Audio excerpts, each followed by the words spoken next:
firstly, just to give you an insight and a background into where I'm from, getting on the circuit was more good luck and good management. I was fortunate that I have a story that not many can sort of can compete with. So it wasn't a case of me having this big education, because I didn't have a very good education. It was the fact that I had a story that was unique in a lot of ways. So and a lot of people thought the uniqueness was that I grew up in an orphanage till I was age 11. In the orphanage, you can imagine, I've been to 3 Royal Commissions now. And my experience, and most of the people in my time, the orphanage is not a good experience. It's more to do with invisible scars, whereas today I'm more than talking about what's into you, is that the 2190, how that came about, and the book that comes out in November. But for me, I grew up in the orphanage. I came out when I was 11 because a lady in Chullora got me out early, because I was friends at the school. We used to be bused there on the back of an old red Bedford truck, and everyone knew that we were from the orphanage. Anyway, I befriended one of the fellows there through sport, whatever, and he ended up telling his parents about some of the conditions and some of the stuff that was happening to me. I had scars on my back till I was age 40. But as I said, that's all in another book. He told his parents. They come along, made out they're going to foster me. It wasn't made out they were going to foster me. They got me out. And I stayed with them for a few years. I ended up back on the streets. Ended up at a place called Riverina, up in a place called Wagga Wagga. Captain Cates football up there. Went to Inverell. I met my wife Donna in a place called, she was living in a place called Galungra. And if anyone does choose to get what I class as my baby, the Invisible Scars book, because I won't have the opportunity to speak more on it, it's more so because you guys will more hear about the other books. Whoever does, if you ever get a chance to read Invisible Scars, I did mention it in the book, but the only reason I'm here today is and how I was able to get over what happened to me as a child was I was always able to convince myself that if you change something in your past, then that's got to compound to where you would be on a particular day. And I used to say that's the day that I met my wife, which means I would never have met her if I changed my past. I wouldn't have my kids, I wouldn't have my grandkids. So for me, I'm able to accept what happened to myself, and they could have done it 10 times over, providing I ended up with my wife and my kids. So she basically saved my life. I'm in there, not going to tell you where. It's one of the later years at the orphanage. There's a photo there, you'll see a lot of us kids, and it's a swimming pool. We dug that with pitchforks, not pitchforks. Stand for shovels. Yeah, no, picks and shovels and wheelbarrows. And we dug an actual pool up across the road. That's where we ate. It's some of the masters. It's before my time. These are all orphanage. We had jobs to do in the orphanage. That was, when we were 7, we look after the 6-year-olds, the 8s look after the 7s, and so on and so on, like 9s, 8s, 10s, 9s. So we all had a job to do, and if you didn't do it, there was some pretty harsh and cruel punishments to be had. We had one of the punishments was if you get injured in a coffin standing upright, stand in it, had holes around the top, middle, bottom, that size of 10-cent pieces. You'd be in there from 20 minutes to 40 minutes, and they were probably some of the harshest things. We had a punishment rod that had these vines, and when they hit you with it, sort of sting, but when they pulled it back off your back, it ripped the skin off your back.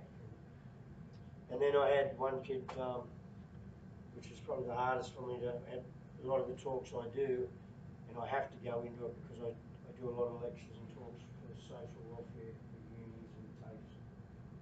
Probably the most emotional time I have, and it usually always breaks me up, is I was 8, I had a 6-year-old kid come out of the upright coffin, as we used to call it, and he died in my arms. And yeah, to this day it was explained to me that he had an asthma attack, and that just, there was no asthma attack. But that was print press that we used to have to run.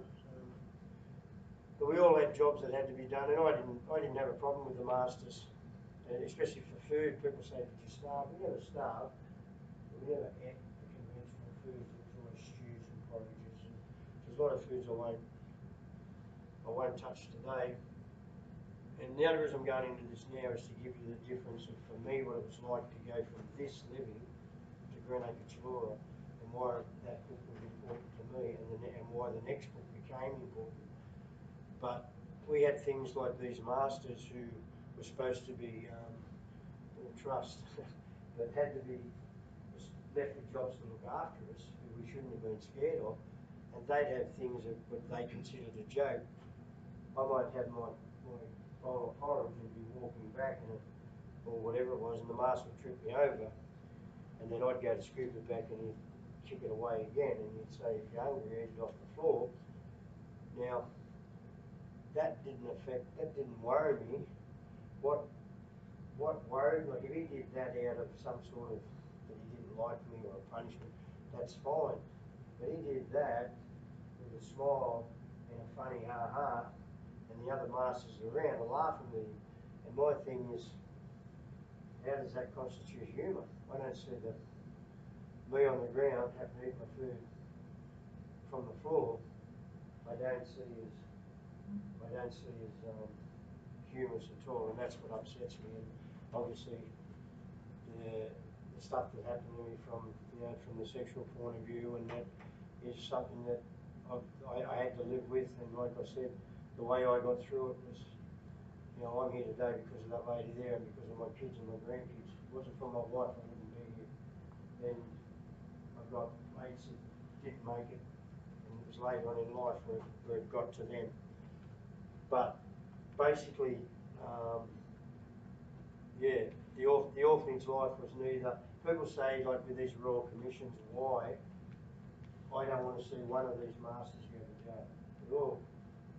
They'd all be no less than 80, and possibly some would be in their 90s. In regards to the fact of what they did to me and us kids as 6-year-olds, and when I say what they did to us, the book probably explains it better than I wrote it. But there's stuff that happened to us that, for me, it's a case of why don't I want to see them be punished or go to jail? Because things changed around about the 90s where masters and priests and whatever I don't know why it happened, but they were allowed to go out and marry. So I think that helped. I think it changed a little bit of the dynamics of the world. I don't say that it didn't happen after that, but it was definitely not as prominent. And I think that basically is what helped it. And for me, the reason that I always chose not to stand up and directly say what this person did was that I always thought I'd be passing the baton. I had to live with it for so long as till I finally, as I say with my wife, had that way of letting it go. But I always felt then that I could stand up in front of everyone and say, this particular master did this to us, and did this to so many kids, and this particular master did this and did this. He's now got a wife with kids, grandkids, and he's in his 90s, he would have great grandkids, who all love that person for what they know. So here I am, one person, been through it. Where I am today, I'm the luckiest man alive, what I've got, my wife and kids, right? Should that man be punished, go to jail? Yep. Punish him when we were telling you about it when I was 6, 7, 8, 9 years of age. I punish him now that I'm 60. All I'm doing is passing this banner of whatever I'm holding or whatever I was holding and whatever what I class as family back then and went through the orphanages. Right? I know they've all got a burden. These people that got come out the other, it was yesterday. they got out there and they were just so relieved and happy that, I mean, that bloke had been close to his 90s, I think he was 86 or something. But they were the happiest people alive because he's going to jail. What I always thought about was that's all well and good. Did they go to bed last night and feel like that didn't happen to them? Nothing changed what happened to them. Their relief is justice. That's what they're saying. Which for me, I wouldn't have got any pleasure out of me saying to this kid finding out that his father was a monster, his wife finding out her husband's a monster, his grandkids finding out that their pop is a monster, his great-grandchildren finding out that he's a monster. And then I've just heard, I don't know how many people, and then I'm going to go to bed that night and go, because I've exposed him, he's now going to jail, I'm going to go, that's taken a burden off me, I now feel good, I'm fine now. It's not going to change one thing for me. So I don't want them to know what they're being, and the reason I don't is because my grandkids love me to death, and my wife especially loves me, and vice versa. And I look at it from the point of view, if that man's got even half the love that I've got in my family from my kids and my grandkids and my wife, that's for me enough for me to just cop. It's just life. If you'd have asked me that same question when I was 16, 17, I'd be flicking a switch on easily, not even batting an eyelid. And I'd be wanting to get an 80 years show. But now that I'm a family man and you know, I have now the luxury, I have a business that self-runs itself, that keeps me and my wife happy. Let's just do what we want to do. Right? Is there anything that would bring you closure? Sorry? Is there anything that would bring you closure of your previous life? Is there anything that would bring you closure? Closure? Closure is what I'm doing now. This is it, is And it? what it's given me the opportunity to do. That's what you said. The reason that I'm sorry, it's in the book as well. I got the busted eardrum. I have to. I don't do it. My wife told me I don't do it enough. I should focus on people's lips from there because I can hear, but it's not. And that, like that, I'm not going to Spanish, but I don't hear the words properly. But I can sort of tell by other. I hear some words. I hear enough words. I can get a sentence. But yeah, my closure was Your marriage. and more so the fact that I would never have had the opportunity to be an author Who you as are well. today. I would never have been able to do it. A lot of it was because my kids by then was old enough to understand. And I come up from like doing a football background we were talking about.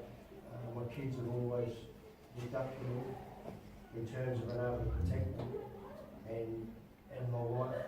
And for them to know what happened to their dad, there was a long period there where I couldn't write this book, which is called Invisible Scars.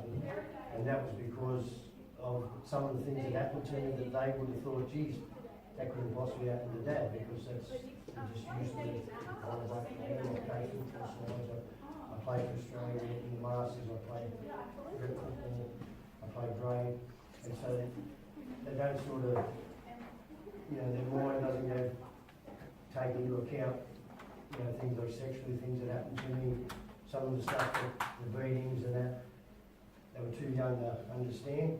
So they had, and then when there was sort of the window of opportunity came up, it was because my kids were old enough to understand, and my grandkids were too young to understand.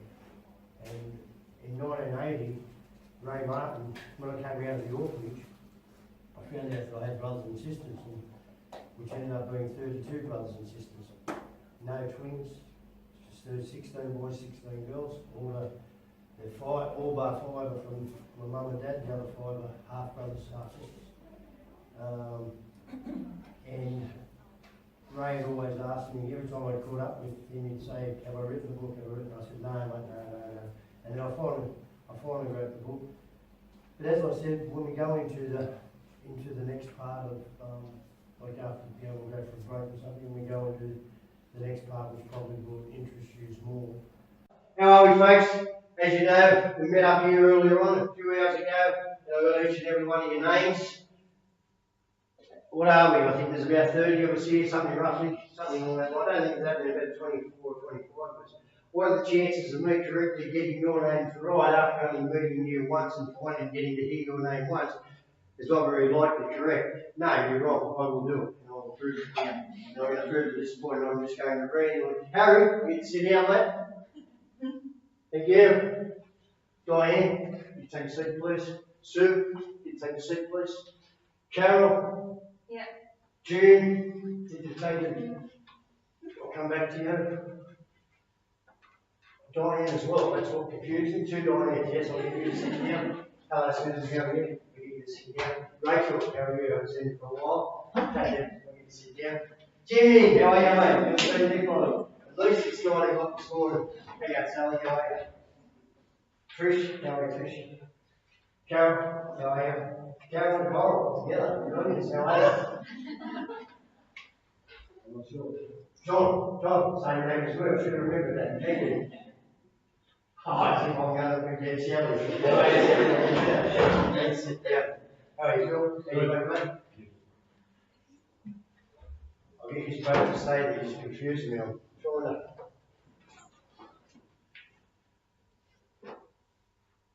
Real well.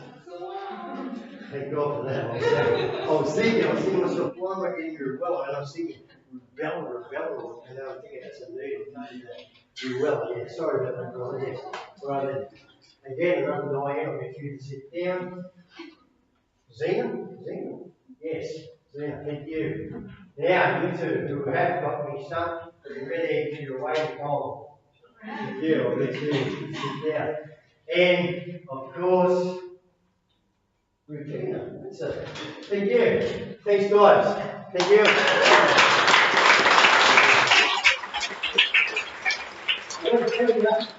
Usually I only get one right. But anyway, thanks for that, guys.